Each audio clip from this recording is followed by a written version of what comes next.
یا رسول اللہ، الصلاۃ والسلام علیک یا حبیب اللہ، الصلاۃ والسلام علیک یا نبی اللہ، صلی اللہ تعالی علیک وسلم۔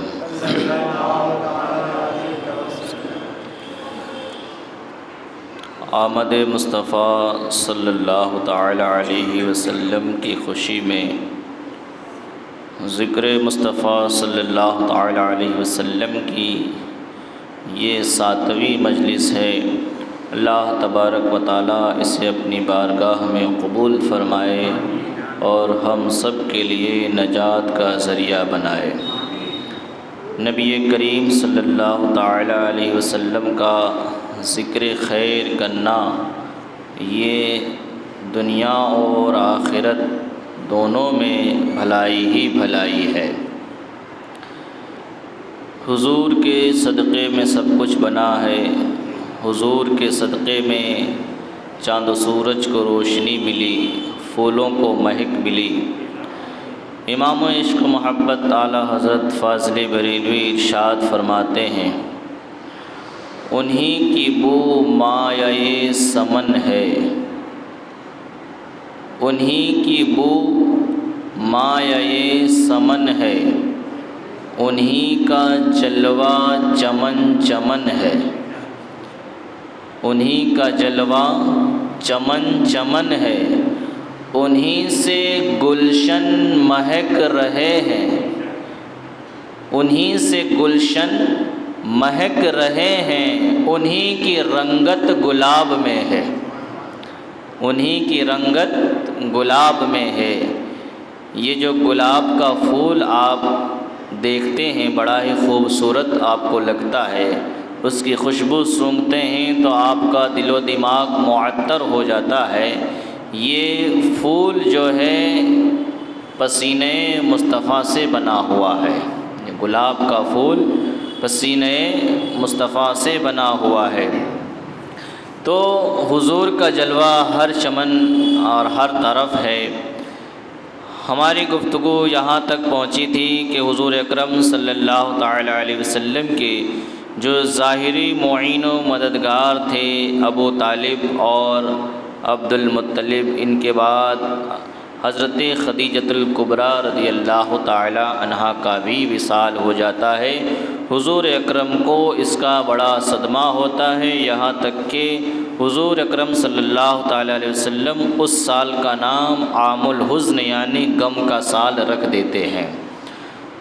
اس کے بعد حضور اکرم صلی اللہ تعالی علیہ وسلم اپنی تبلیغ کا سلسلہ جاری رکھتے ہیں اللہ کے حکم کے مطابق۔ جب مکہ کے لوگ اپنی سرکشی کی وجہ سے، اپنی شرارت کی وجہ سے حضور کی باتوں کو نہیں سنتے تھے اور نہیں مانتے تھے، تو حضور اکرم صلی اللہ تعالی علیہ وسلم ارد گرد کے علاقوں میں جایا کرتے تھے۔ جب مکہ والے نہیں مانے تو حضور اکرم ارد گرد کے علاقے میں جایا کرتے تھے۔ انہی علاقوں میں سے ایک مشہور علاقہ ہے جسے طائف کہا جاتا ہے۔ طائف میں حضور اکرم صلی اللہ تعالی علیہ وسلم جب گئے تھے تبلیغ کے لیے، اسلام پھیلانے کے لیے، تب آپ پر بڑا ظلم و ستم کیا گیا تھا۔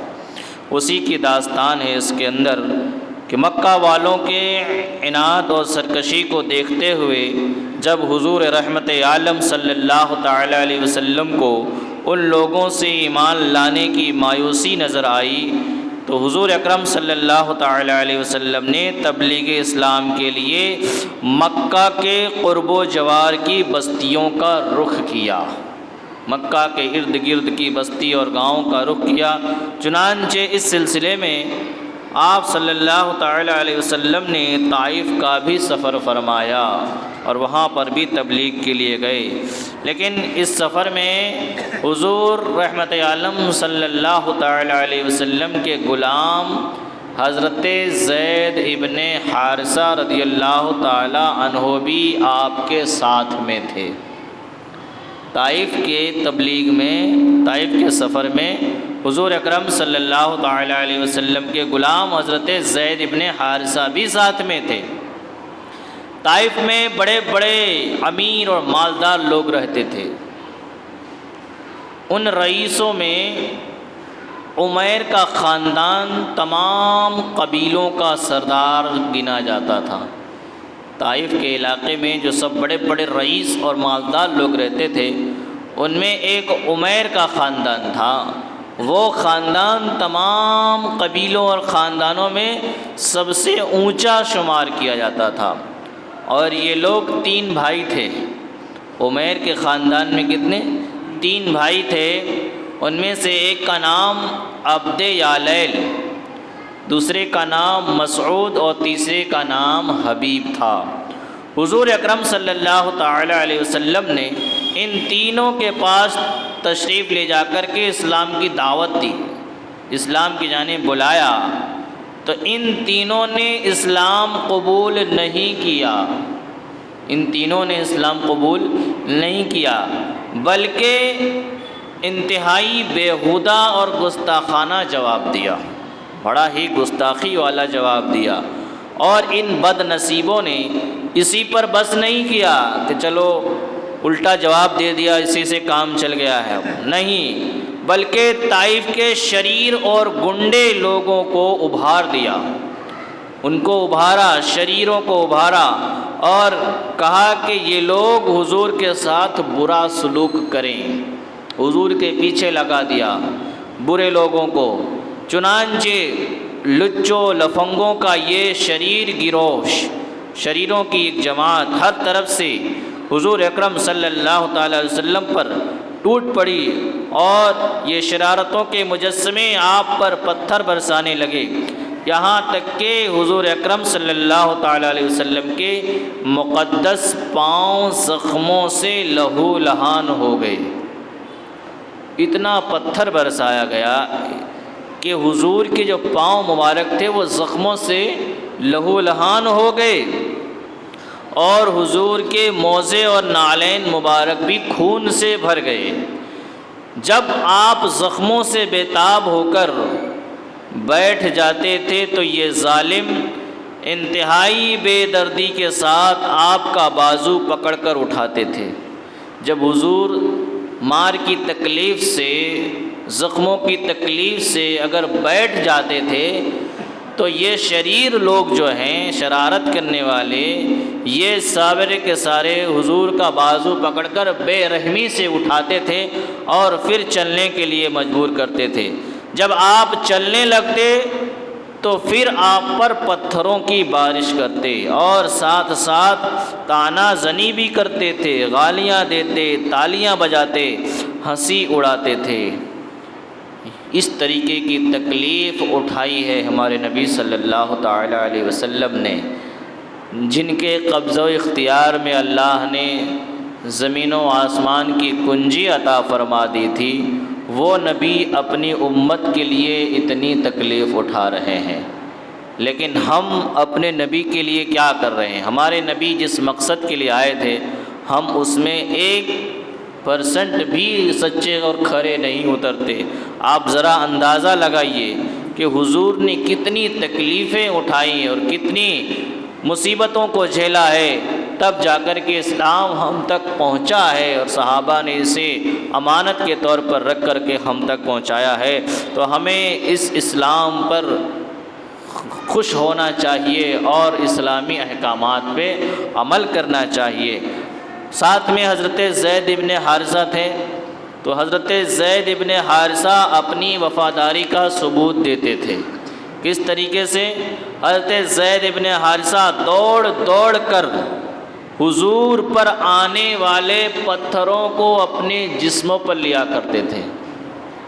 حضرت زید ابن حارثہ جب حضور کو کوئی پتھر مارتا تو حضرت زید ابن حارثہ اس پتھر کے سامنے آ جاتے، وہ پتھر اپنے سینے پہ لے لیتے، اپنے جسم پر لے لیتے، تاکہ حضور کو وہ پتھر لگنے نہ پائے۔ اس طریقے کی جانثاری حضرت زید ابن حارثہ نے پیش کی، پتھروں کو اپنے بدن پر لے لیتے تھے اور حضور کو بچاتے تھے۔ یہاں تک کہ وہ بھی خود خون میں نہا گئے۔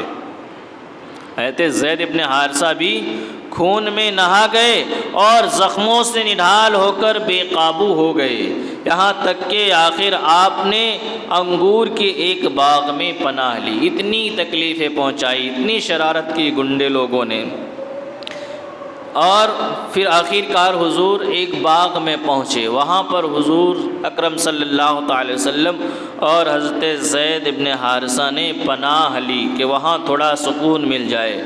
یہ باغ جو تھا، یہ باغیچہ مکہ کے ایک مشہور کافر عتبہ ابن ربیعہ کا تھا۔ یہ باغ مشہور کافر عتبہ ابن ربیعہ کا تھا۔ حضور کا یہ حال دیکھ کر عتبہ ابن ربیعہ اور اس کے بھائی شیبہ ابن ربیعہ کو آپ پر رحم آ گیا، اور کافر ہونے کے باوجود خاندانی حمیت نے جوش مارا، خاندانی وقار عزت نے جوش مارا۔ چنانچہ ان دونوں کافروں نے حضور کو اپنے باغ میں ٹھہرایا اور اپنے نصرانی غلام عداس کے ہاتھ سے آپ کی خدمت میں انگور کا ایک خوشہ بھیجا۔ انگور کی ایک ڈالی حضور کی خدمت میں بھیجی۔ حضور اکرم صلی اللہ تعالی علیہ وسلم نے بسم اللہ پڑھ کر کے خوشہ کو ہاتھ لگایا۔ جب بسم اللہ پڑھ کر کے اس انگور کو ہاتھ لگایا تو عداس تعجب سے کہنے لگا کہ اس اطراف کے لوگ تو یہ کلمہ نہیں بولا کرتے، کہ یہاں کے لوگ جو ہیں یہ بات نہیں بولتے، یعنی بسم اللہ نہیں پڑھتے۔ تو حضور اکرم صلی اللہ تعالی علیہ وسلم سے اس نے دریافت فرمایا کہ تمہارا وطن کہاں ہے؟ حضور نے پوچھا کہ تمہارا وطن کہاں ہے؟ تو اس نے کہا، عداس نے کہا کہ میں شہر نینوا کا رہنے والا ہوں، شہر نینوا کا رہنے والا ہوں۔ تو حضور اکرم صلی اللہ تعالی علیہ وسلم نے فرمایا، ہاں وہ شہر حضرت یونس بن متیٰ کا شہر ہے، حضرت یونس علیہ السلام کا، وہ یونس بن متیٰ کا شہر ہے۔ حضور نے فرمایا کہ وہ بھی، یعنی حضرت یونس بھی میری طرح خدا کے پیغمبر تھے۔ حضور نے فرمایا کہ جس شہر کے تم رہنے والے ہو وہ بھی، حضرت یونس علیہ السلام بھی میری طرح خدا کے پیغمبر تھے۔ یہ سن کر عداس آپ کے ہاتھ پاؤں چومنے لگا۔ جو عداس غلام تھا وہ حضور کے ہاتھ پاؤں چومنے لگا، اور فوراً ہی آپ کا کلمہ پڑھ کر مسلمان بھی ہو گیا۔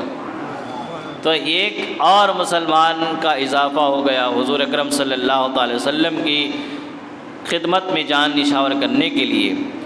اس سفر میں جب آپ صلی اللہ تعالی علیہ وسلم مقام نخلا میں تشریف فرما ہوئے، ایک جگہ کا نام ہے مقام نخلا، وہاں پر جب حضور تشریف لائے تو رات کو نماز تہجد میں قرآن مجید پڑھ رہے تھے۔ حضور اکرم رات میں تہجد کی نماز میں قرآن مجید پڑھ رہے تھے، تو نصیبین کے جنوں کی ایک جماعت آپ کی خدمت میں حاضر ہوئی، اور قرآن سن کر یہ سب جن مسلمان ہو گئے۔ نصیبین جو جگہ ہے وہاں کے جناتوں کی ایک جماعت حضور کی خدمت میں آئی، اور آ کر کے انہوں نے حضور کا قرآن پڑھنا سنا۔ اس قرآن کی سننے کی یہ برکت ہوئی کہ جتنے لوگ جن آئے تھے وہ سب کے سب مسلمان ہو گئے۔ تو حضور کی فرما برداری جنات بھی کر رہے ہیں۔ پھر ان جنوں نے لوٹ کر اپنی قوم کو بتایا، یہ جو جن مسلمان ہو گئے تھے یہ لوٹ کر گئے اپنی قوم کو بتایا، تو مکہ مکرمہ میں جنوں کی جماعت نے، مکہ میں جناتوں کی جماعت نے فوج در فوج آ کر کے اسلام قبول کیا۔ فوج کی فوج جناتوں کی آئی اور انہوں نے اسلام قبول کیا۔ چنانچہ قرآن مجید میں سورہ جن کی ابتدائی آیتوں میں خداوند عالم نے اس واقعے کا تذکرہ فرمایا ہے۔ کلام پاک میں جو سورہ جن ہے اس کی شروع کی آیتیں جو ہیں اس میں اللہ تبارک و تعالیٰ نے اسی واقعے کا تذکرہ فرمایا ہے کہ جنات بھی حضور اکرم صلی اللہ تعالیٰ علیہ وسلم پر ایمان لائے۔ مقام نخلا میں حضور نے چند دنوں تک قیام فرمایا، پھر آپ مقام حرا میں تشریف لائے اور قریش کے ایک ممتاز سردار مطعم ابن عدی کے پاس یہ پیغام بھیجا، کیا تم مجھے اپنی پناہ میں لے سکتے ہو؟ عرب کا دستور تھا کہ جب کوئی شخص ان سے حمایت اور پناہ طلب کرتا تو وہ اگرچہ کتنا ہی بڑا دشمن کیوں نہ ہو وہ پناہ دینے سے انکار نہیں کر سکتے تھے۔ چنانچہ مطعم ابن عدی نے حضور کو اپنی پناہ میں لے لیا اور اس نے اپنے بیٹوں کو حکم دیا کہ تم لوگ ہتھیار لگا کر حرم میں جاؤ، اور مطعم ابن عدی خود گھوڑے پر سوار ہو کر گیا اور حضور کو اپنے ساتھ مکہ لے آیا اور حرم کعبہ میں اپنے ساتھ لے کر کے گیا اور عام مجمع میں اعلان کر دیا کہ میں نے محمد کو پناہ دی ہے۔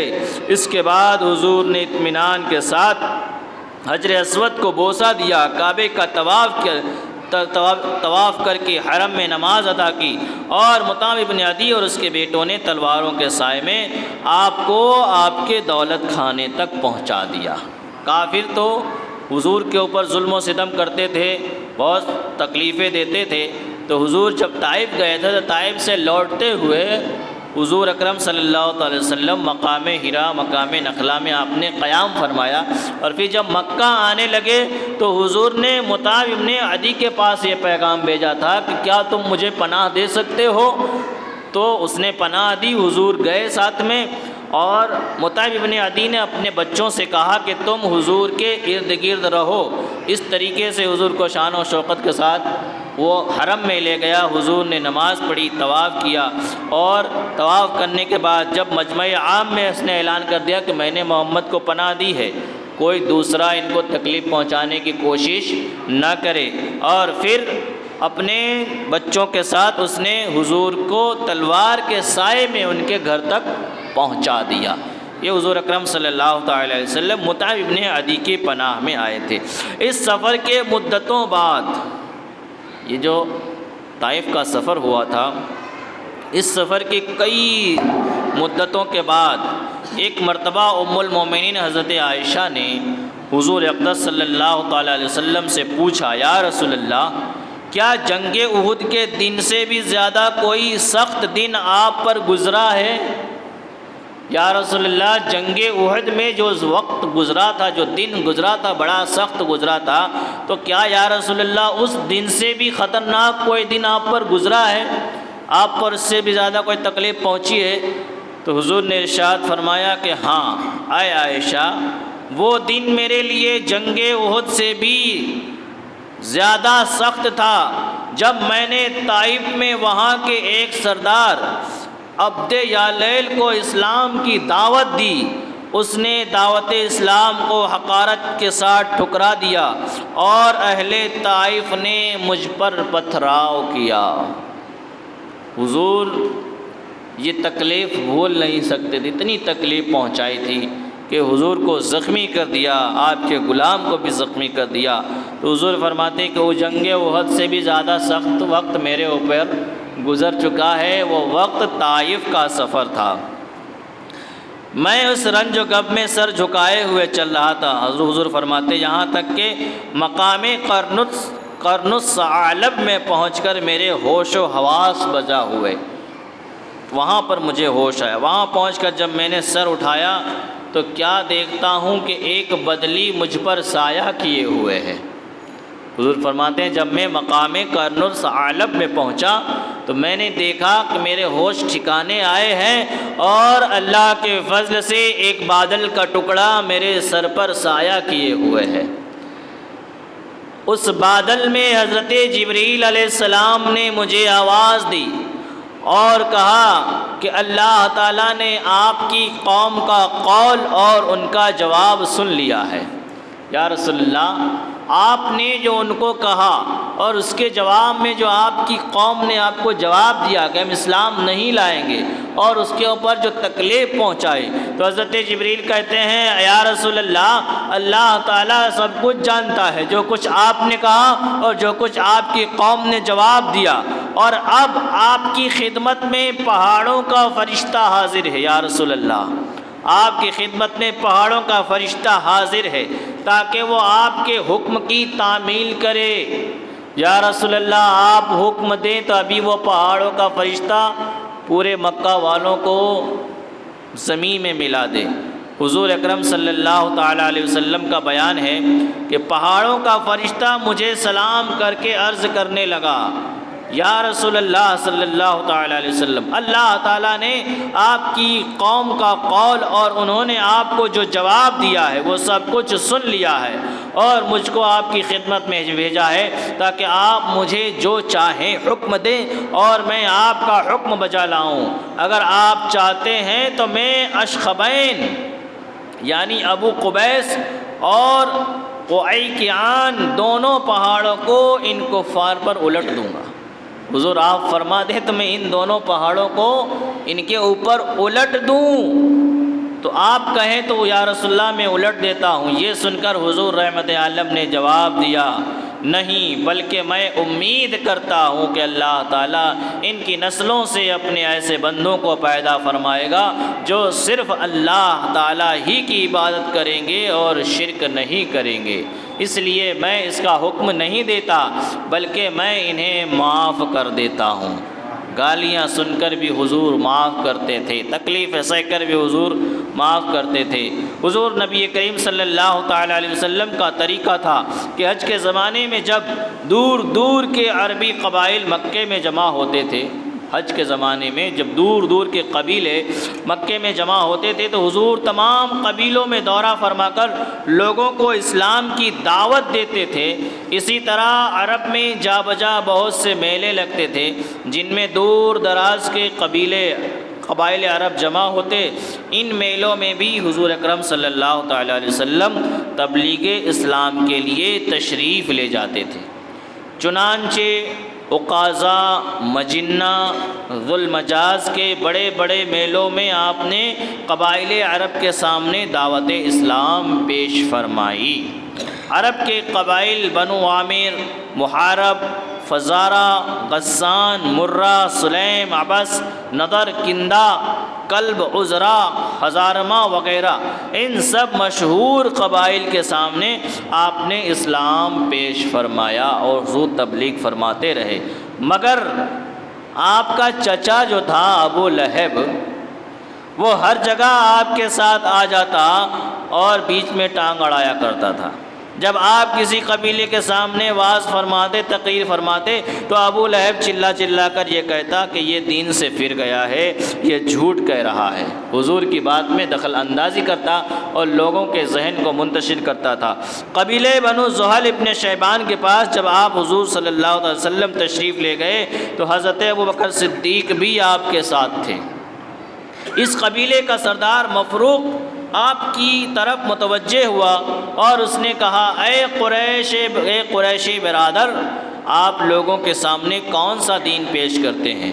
حضور اکرم نے فرمایا کہ خدا ایک ہے اور میں اس کا رسول ہوں، یہی میرا دین ہے، خدا ایک ہے، میں اس کا رسول ہوں۔ پھر آپ نے سورہ انعام کی چند آیتیں تلاوت فرمائی، تو یہ سب لوگ آپ کی تقریر اور قرآنی آیتوں کی تاثیر سے انتہائی متاثر ہوئے، لیکن یہ کہا کہ ہم اپنے اس خاندانی دین کو بھلا ایک دم کیسے چھوڑ سکتے ہیں؟ ان لوگوں نے کہا کہ ہم اپنے خاندانی دین کو ایک لمحے میں چھوڑ نہیں سکتے ہیں کہ جس پر ہم برسوں برس سے کاربند ہیں، برسوں برس سے اس پہ عمل کر رہے ہیں۔ اس کے علاوہ بھی ان لوگوں نے کہا کہ ہم ملک فارس کے بادشاہ کسریٰ کے سوا کسی اور کے زیر اثر اور رعیت میں ہیں، اور ہم یہ معاہدہ کر چکے ہیں کہ ہم بادشاہ کسریٰ کے سوا کسی اور کے زیر اثر نہیں رہیں گے۔ حضور نے ان لوگوں کی صاف گوئی کی تعریف فرمائی اور ارشاد فرمایا کہ خیر خدائے تعالیٰ اپنی دین کا حامی و ناصر و معین و مددگار ہے۔ اس قبیلے کے سامنے جب حضور نے دین پیش کیا، اسلام پیش کیا، تو ان لوگوں نے کہا کہ ہم کسریٰ بادشاہ کے ماتحت رہتے ہیں، اس کے انڈر میں رہتے ہیں، تو ہم نے یہ وعدہ کیا ہے کہ ہم اس بادشاہ کے سوا کسی اور کی بادشاہت میں نہیں رہیں گے، کسی اور کے زیر سایہ نہیں رہیں گے، اس لیے ہم اچانک اپنے دین کو نہیں چھوڑ سکتے۔ تو جب ان لوگوں نے صاف ستھری بات کہی، صاف ستھری کے ان لوگوں نے وجہ بتا دی کہ ہم اسلام کیوں نہیں لا رہے، تو حضور کو یہ بات پسند آئی کہ ہاں یہ لوگ صاف ستھری بات تو کر رہے ہیں، لیکن میرے قبیلے والے، مکہ والے، وہ تو کچھ بات ہی نہیں کرتے اور ہمیشہ تکلیف دینے ہی کی کوشش کرتے ہیں۔ تو حضور نے ارشاد فرمایا کہ خیر کوئی بات نہیں، اللہ تعالیٰ اپنے دین کا حامی اور مددگار ہے، وہ جسے چاہے گا ہدایت عطا فرما دے گا، جسے چاہے گا میرے دامن سے وابستہ فرما دے گا۔ اس طرح حضور اکرم صلی اللہ تعالیٰ علیہ وسلم تکلیفیں اٹھاتے رہے اور دین کی تبلیغ کرتے رہے اور پیغام دیتے رہے۔ دھیرے دھیرے اللہ نے اسلام کو وہ طاقت اور قوت عطا فرمائی کہ جو لوگ اسلام کو دبا رہے تھے وہی لوگ اسلام کے سچے وفادار ہو گئے۔ اسلام کی فطرت نے، قدرت نے لچک دی ہے، جتنا ہی دباؤ گے اتنا ہی وہ ابھرے گا۔ تو جتنا دبایا گیا اللہ کے فضل سے اللہ تبارک و تعالیٰ نے اپنے حبیب کو کامیاب فرمایا، اور جب مکہ حضور نے چھوڑا تھا تو چند لوگ گئے تھے، لیکن جب کچھ ہی سالوں کے بعد جب مکہ واپس آئے تو لاکھوں کی تعداد میں فتح مکہ فرمایا۔ یہ اللہ کے رسول صلی اللہ تعالی وسلم کی کامیابی کی دلیل ہے کہ اللہ تبارک و تعالیٰ کے نیک بندے جب وہ خدمت کرتے ہیں، قوم کی خدمت کرتے ہیں، تو اللہ تبارک و تعالیٰ ان کے لیے اسباب مہیا فرما دیتا ہے، اور ہم یہ سوچتے اور جانتے ہیں کہ ہماری کون مدد کرے گا، لیکن جب ہم میدان عمل میں قدم رکھیں گے تو اللہ تبارک و تعالیٰ ہمارے لیے ویسے راستے مہیا فرما دے گا۔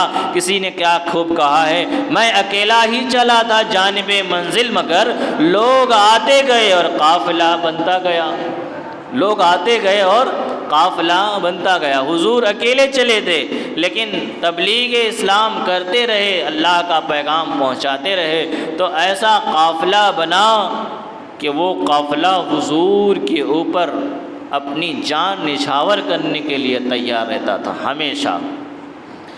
اب یہاں پر حضور اکرم صلی اللہ تعالی علیہ وسلم کی مکی زندگی ختم ہوتی ہے۔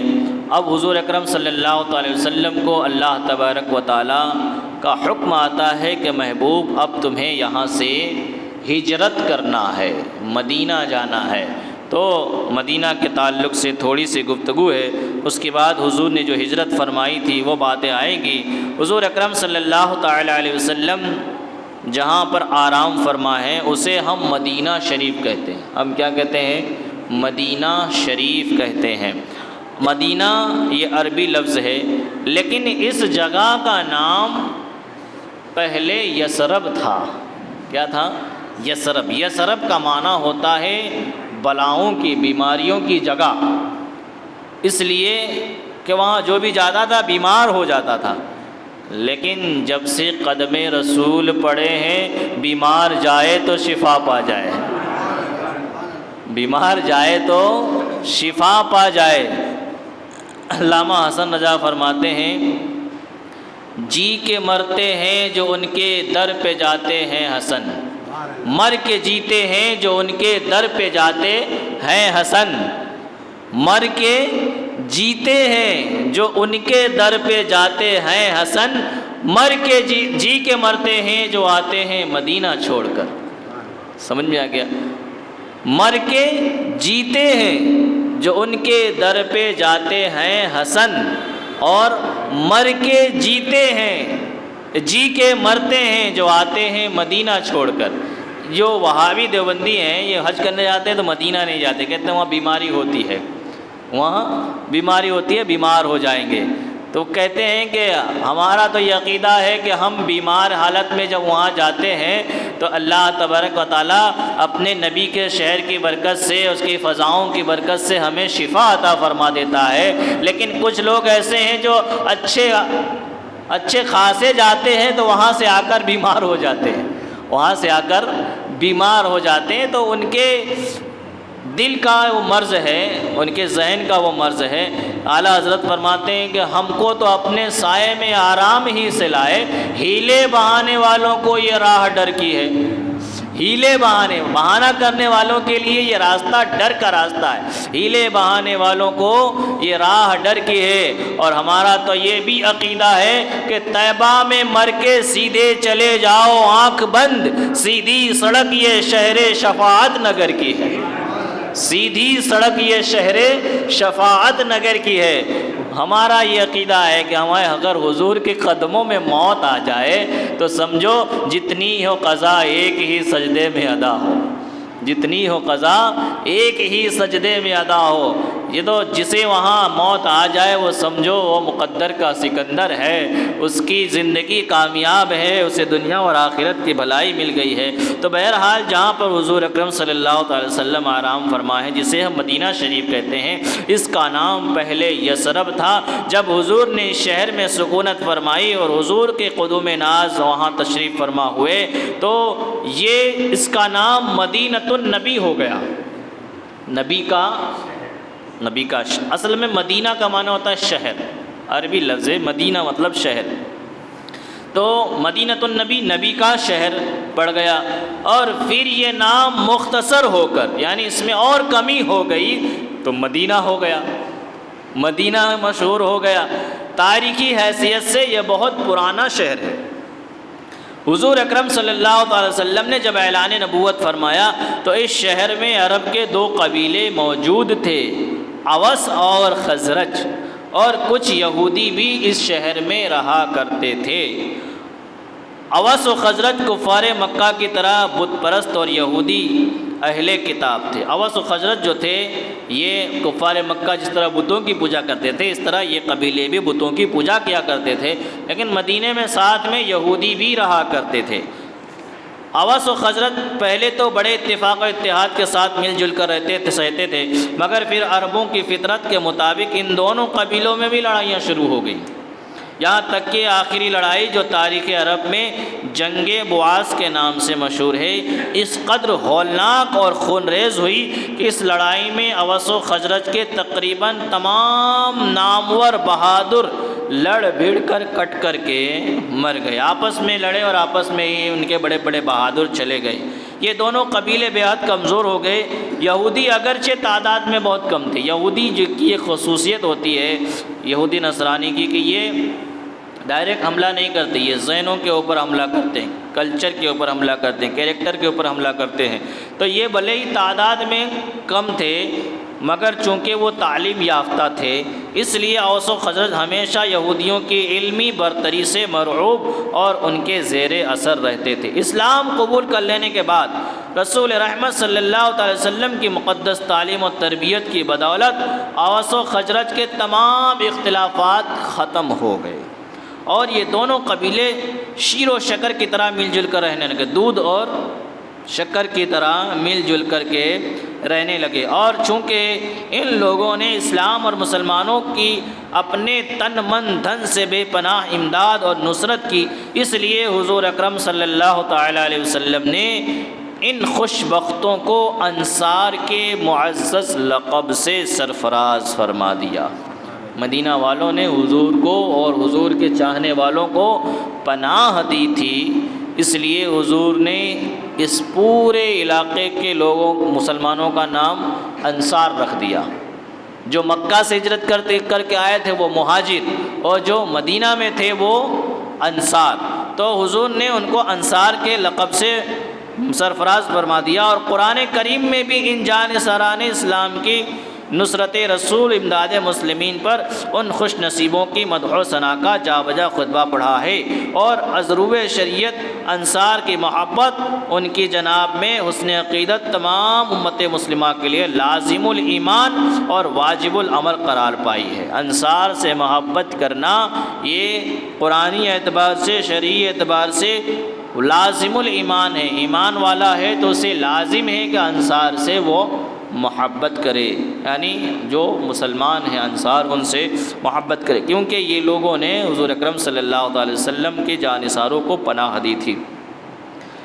انصار اگرچہ بت پرست تھے مگر یہودیوں کے میل جول سے اتنا جانتے تھے کہ نبی آخر الزماں کا ظہور ہونے والا ہے۔ یہودی کی میل جول سے وہ یہودیوں کے ساتھ رہتے تھے تو وہ لوگ جانتے تھے کہ حضور تشریف لانے والے ہیں، اور مدینہ کے یہودی اکثر انصار کے دونوں قبیلوں اوس و خزرج کو دھمکیاں بھی دیا کرتے تھے۔ یہودی جو ہے ان دونوں قبیلوں کو دھمکیاں دیتے تھے، کیا کہتے تھے؟ کہتے ہاں نبی آخر زماں کے ظہور کے وقت جب نبی آ جائیں گے تو ہم ان کے لشکر میں شامل ہو جائیں گے اور تم بت پرستوں کو دنیا سے نیست و نابود کر دیں گے۔ کیا کہا؟ یہودی کہتے تھے کہ جب نبی آ جائیں گے تو ہم ان کے ساتھ مل جائیں گے، اور تم لوگ جو بہت اکڑ کے چلتے ہو تمہارا ہم خاتمہ کر دیں گے، کیونکہ تم تو بتوں کی پوجا کرتے ہو، ہم تو عیسیٰ علیہ السلام کے ماننے والے ہیں، ہم ان کے ساتھ مل جائیں گے اور تمہارا خاتمہ کر دیں گے۔ یہی بات جو ہے اوس و خزرج کے دلوں میں پیوست ہو گئی، اور جب مکہ یہ لوگ آئے تھے حج کے لیے تو حضور اکرم صلی اللہ علیہ وسلم سے جب منی میں ملاقات ہوئی تو ان لوگوں نے وہ نشانیاں دیکھیں جو یہودیوں نے بتائی تھی، تو ان لوگوں نے آپس میں مشورہ کیا کہ جو یہودی باتیں کر رہے ہیں اس اعتبار سے تو یقیناً یہی نبی ہے، اس لیے ہم ان سے پہلے ایمان لے آئیں گے۔ یہودی ہمیں دھمکی دیتے تھے، ہم ان سے پہلے ایمان لے آتے ہیں، تو یہ آگے اس کی گفتگو آتی ہے۔ تو نبی آخر زماں کے ظہور کے وقت یہودی کہتے تھے کہ ہم ان کے لشکر میں شامل ہو کر کے تم بت پرستوں کو دنیا سے نیست و نابود کر ڈالیں گے، اس لیے نبی اور آخر زماں کی تشریف آوری کا یہودی اور انصار دونوں کو انتظار تھا۔ یہودیوں کو بھی انتظار تھا اور اوس و خزرج کو بھی انتظار تھا کہ حضور تشریف لے آئیں۔ 11 نبوی میں حضور صلی اللہ علیہ وسلم معمول کے مطابق حج میں آنے والے قبائل کو دعوت اسلام دینے کے لیے مینا کے میدان میں تشریف لے گئے۔ حضور حج کے دنوں میں تبلیغ کے لیے جایا کرتے تھے، مینا میں تشریف لے گئے اور قرآن مجید کی آیتیں سنا کر لوگوں کے سامنے اسلام پیش فرمانے لگے۔ حضور اکرم صلی اللہ علیہ وسلم مینا میں عقبہ کے پاس عقبہ گھاٹی کے پاس جہاں آج مسجد عقبہ ہے تشریف فرما تھے کہ قبیلہ خزرج کے 6 آدمی، یہ قبیلہ کہاں کا تھا؟ مدینہ کا تھا، حج کے لیے آیا تھا، تو قبیلہ خزرج کے 6 آدمی آپ کے پاس آ گئے، حضور کے پاس، حضور وہاں تشریف فرماتے کہ حضور کے پاس یہ 6 آدمی آ گئے۔ آپ نے ان لوگوں سے ان کا نام و نسب پوچھا، حضور نے پوچھا، پھر قرآن کی چند آیتیں سنا کر ان لوگوں کو اسلام کی دعوت دی۔ حضور نے نام پوچھا اور قرآن کی کچھ آیتیں سنائی اور انہیں اسلام کی دعوت دی، جس سے یہ لوگ بے حد متاثر ہو گئے، ان کے اوپر اثر ہو گیا اور ایک دوسرے کا منہ دیکھنے لگے۔ یہ جو 6 کے 6 تھے یہ ایک دوسرے کا منہ دیکھنے لگے کہ تم کیا کہتے ہو؟ اس نے کہا تم کیا کہتے ہو، ایمان لے آئے کہ نہ لے آئے؟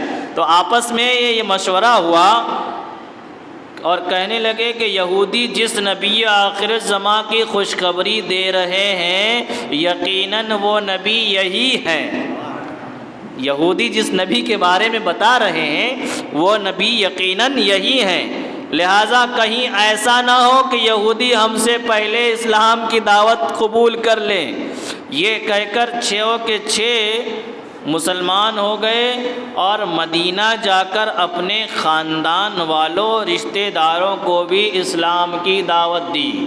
اس طریقے سے اسلام مکہ سے مدینہ پہنچ گیا، ابھی حضور گئے نہیں ہیں لیکن اسلام وہاں پہنچ گیا۔ یہ 6 لوگ پہلے ایمان لائے، یہ 6 لوگ اپنے قبیلے میں گئے تو وہاں اسلام کی تبلیغ کی، اس طریقے سے اسلام آگے بڑھتا چلا گیا۔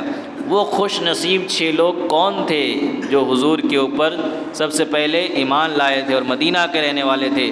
ان کے نام یہ ہیں: نمبر 1 حضرت ابو الہیثم بن تیہان، نمبر 2 حضرت ابو امامہ اسعد بن زرارہ، نمبر 3 حضرت عوف ابن حارث، نمبر 4 حضرت رافع ابن مالک، نمبر 5 حضرت قطبہ بن عامر ابن حدیدہ، نمبر 6 حضرت جابر بن عبداللہ بن ریاب۔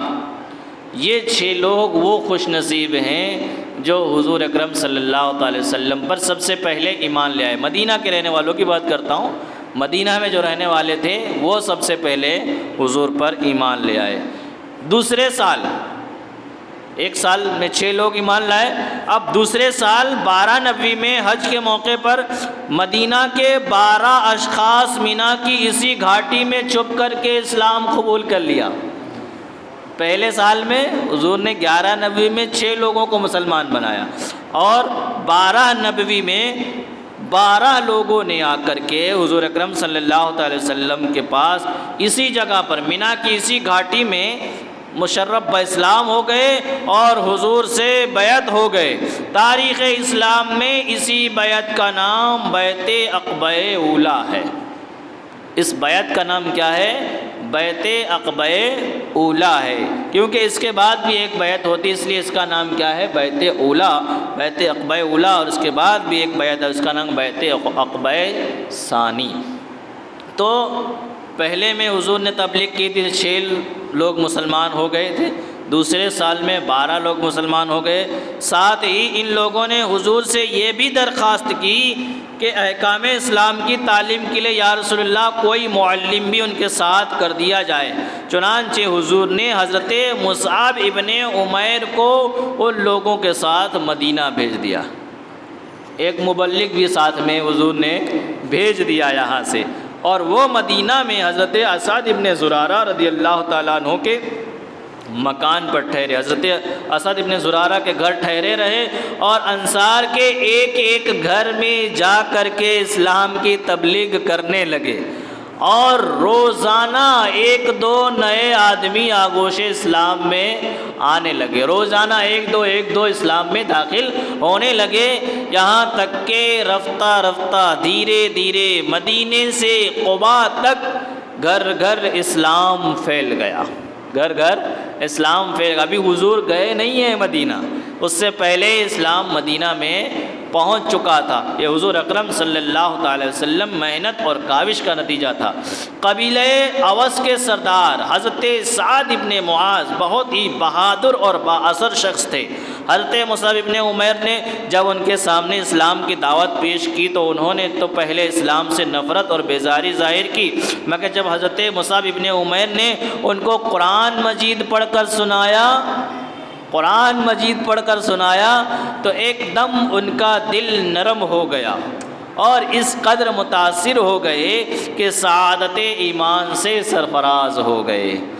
ان کے مسلمان ہوتے ہی ان کا قبیلہ اوس بھی دامن اسلام میں داخل ہو گیا۔ جب سردار ہی مسلمان ہو گیا تو جو رعایا تھے ان کے وہ لوگ بھی مسلمان ہو، پورا قبیلہ مسلمان ہو گیا۔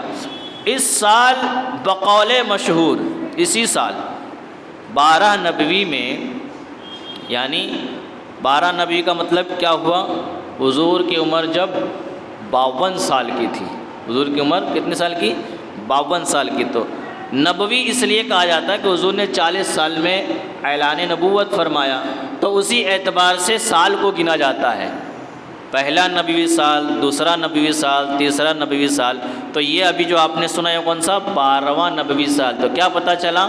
اعلان نبوت کے 12ویں سال، 40 سال میں حضور نے اعلان نبوت فرمایا، 12 سال یہ، تو کل 52 ہوئے۔ تو اسی سال بقول مشہور ماہ رجب کی 27ویں رات کو حضور اکرم صلی اللہ تعالی علیہ وسلم کو بحالت بیداری معراج جسمانی عطا ہوئی۔ حضور اسی سال معراج پر تشریف لے گئے، اور اسی سفر معراج میں 5 نمازیں فرض ہوئیں، اور جس کا تفصیلی بیان بعد میں آگے آئے گا۔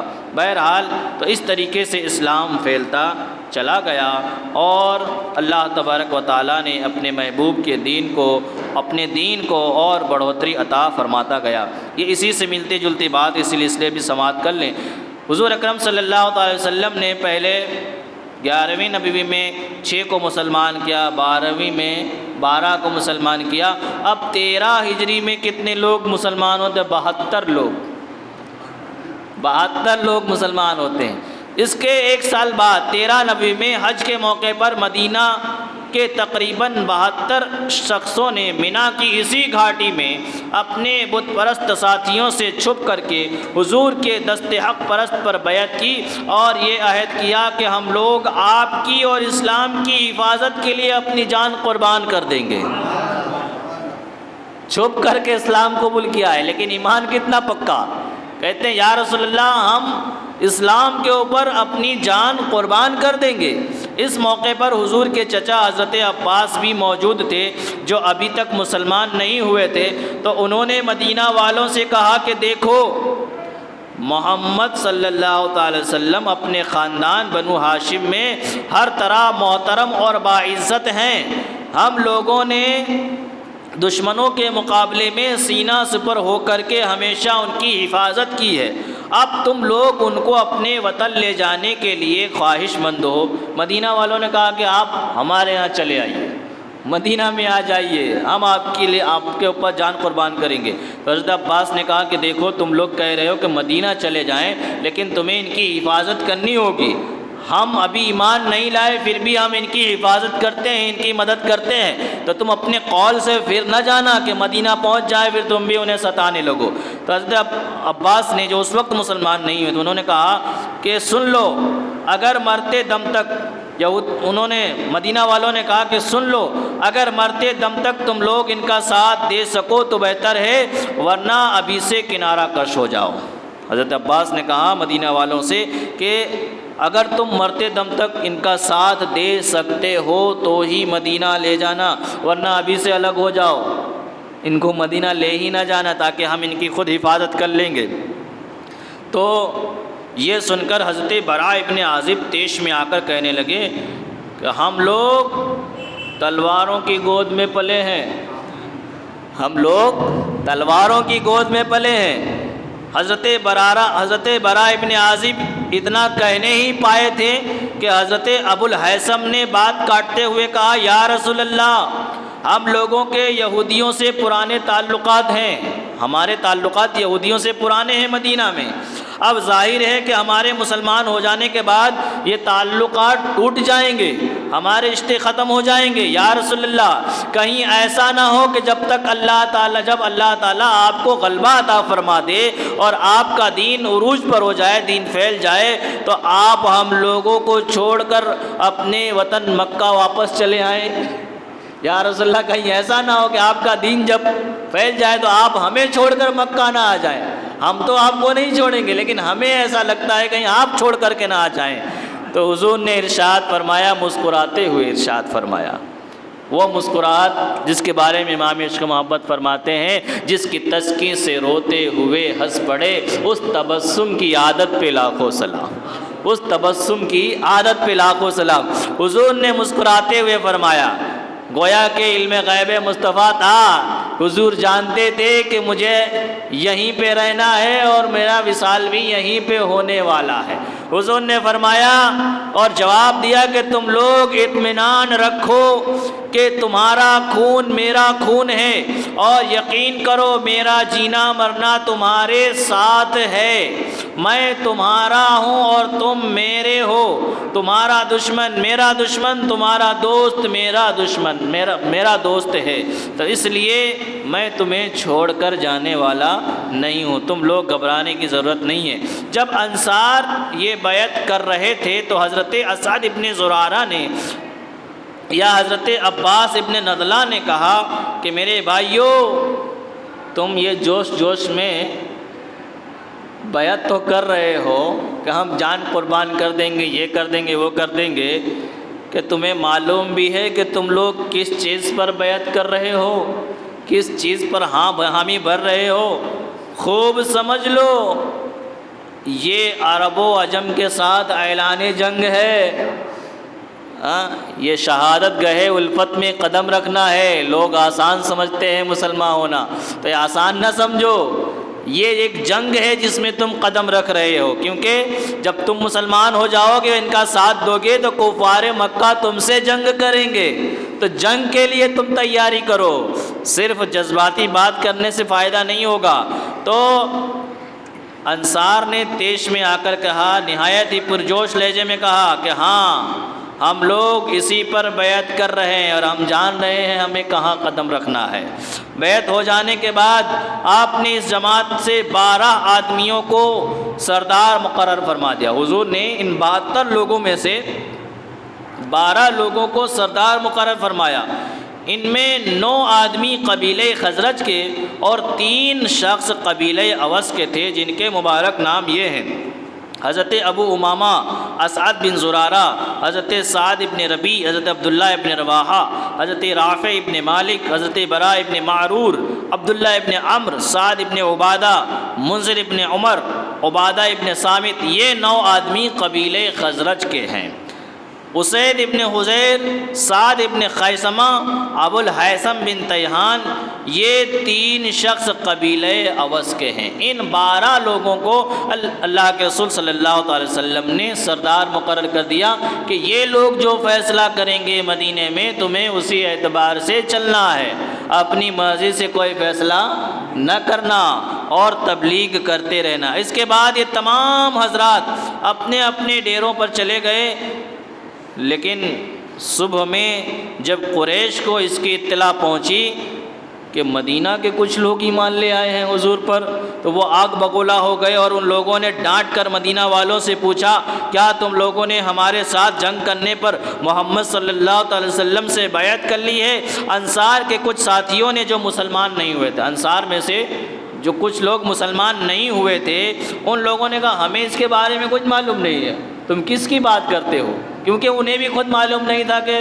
72 لوگ چھپ کر کے اسلام لے آئے ہیں۔ مدینہ والے 72 لوگ چھپ کر کے اسلام لے آئے، کیونکہ دوسرے لوگوں کو معلوم نہیں تھا، تو انہوں نے کہا کہ ہمیں معلوم نہیں ہے۔ یہ سن کر قریش کے لوگ واپس چلے گئے، مگر جب تفتیش و تحقیقات کے بعد کچھ انصار کی بیعت کا حال معلوم ہوا، جب تحقیق کی گئی تو معلوم ہوا کہ ہاں، مدینہ کے کچھ لوگ حضور پر ایمان لے آئے ہیں، تو وہ مکہ والے بڑے ہی غیظ و غضب میں آپے سے باہر ہو گئے اور بیعت کرنے والوں کی گرفتاری کے لیے تعاقب کیا کہ جو لوگ مسلمان ہو گئے ہیں ان کو گرفتار کر لیا جائے۔ مگر قریش حضرت سعد ابن عبادہ کے سوا کسی اور کو نہیں پکڑ سکے۔ حضرت سعد ابن عبادہ کو صرف پکڑ پائے، اور قریش کے لوگوں نے کسی اور کو پکڑ پائے نہیں، باقی کے سارے لوگ مدینہ چلے گئے۔ قریش حضرت سعد ابن عبادہ کو اپنے ساتھ مکہ لے آئے، قریش لوگ سعد ابن عبادہ کو اپنے ساتھ مکہ لے آئے اور ان کو قید کر دیا، مگر جبیر ابن مطعم اور حارث ابن حرب بن امیہ کو پتہ چلا، تو ان دونوں نے قریش کو سمجھایا کہ خدا کے لیے سعد ابن عبادہ کو فوراً چھوڑ دو، ان کو پکڑ کے تم نے غلطی کی ہے، اگر ان کو پکڑو گے تو تمہاری تجارت جو ملک شام سے ہوتی ہے وہ خطرے میں پڑ جائے گی۔ تمہارا جو کاروبار ہے، جو ملک شام سے تجارت کر کے آتے ہو، راستے میں ان کا گھر پڑتا ہے، راستے میں تمہارا راستہ روک لیں گے اور یہ تجارت تمہاری خطرے میں پڑ جائے گی۔ جب قریش نے یہ سنا کہ ہاں تجارت تو خطرے میں پڑ جائے گی، تو ان لوگوں نے حضرت سعد ابن عبادہ کو بھی رہا کر دیا اور یہ خیریت کے ساتھ مدینہ پہنچ گئے۔ تو یہ جو 72 لوگ ایمان لائے تھے چھپ کر کے، اسے بیعت عقبہ ثانیہ کہتے ہیں، بیعت عقبہ ثانیہ کہتے ہیں، اور 12 لوگ جو ایمان لائے تھے اسے بیعت عقبہ کہتے ہیں، بیعت عقبہ اولیٰ کہتے ہیں، اور 6 لوگ جو ایمان لائے تھے اس کے بارے میں کچھ نہیں۔ یہ 12 اور 72 کا معاملہ ہے کہ 12 والے کو بیعت عقبہ اولیٰ اور 72 والے کو بیعت عقبہ ثانیہ کہتے ہیں، ثانی کہتے ہیں۔ تو اس طریقے سے اسلام مدینہ میں پہنچ گیا۔ اللہ تبارک و تعالیٰ نے اپنے محبوب کو عزت عطا فرمائی، اور پھر اس کے بعد اب اللہ تعالیٰ کا حکم آ جاتا ہے کہ اے محبوب، جہاں اسلام پہنچ گیا ہے وہاں تم بھی چلے جاؤ، رخصت ہو جاؤ۔ تب اللہ کے رسول صلی اللہ تعالی وسلم اپنے بستر پر حضرت علی کو لٹا کر کے مدینہ رخصت ہو جاتے ہیں، اور یہاں کافروں نے آپ کو ماننے کے بہت سارے پلان بھی بنائے، کانفرنس بھی کی، اس کا بھی تذکرہ ہوگا، اور اس میں شیطان بھی آ جاتا ہے، کمبل اوڑھ کے بیٹھا رہتا ہے، شیطان بھی ایک بزرگ کی صورت میں آتا ہے اور لوگوں کو مشورہ دیتا ہے۔ باقی گفتگو انشاءاللہ پھر کریں گے۔ اللہ تبارک و تعالی ہم سب کو ذکر مصطفیٰ صلی اللہ تعالی وسلم کی برکتوں سے مالا مال فرمائے، ایمان پر خاتمہ عطا فرمائے۔ السلام علیکم ورحمۃ اللہ وبرکاتہ۔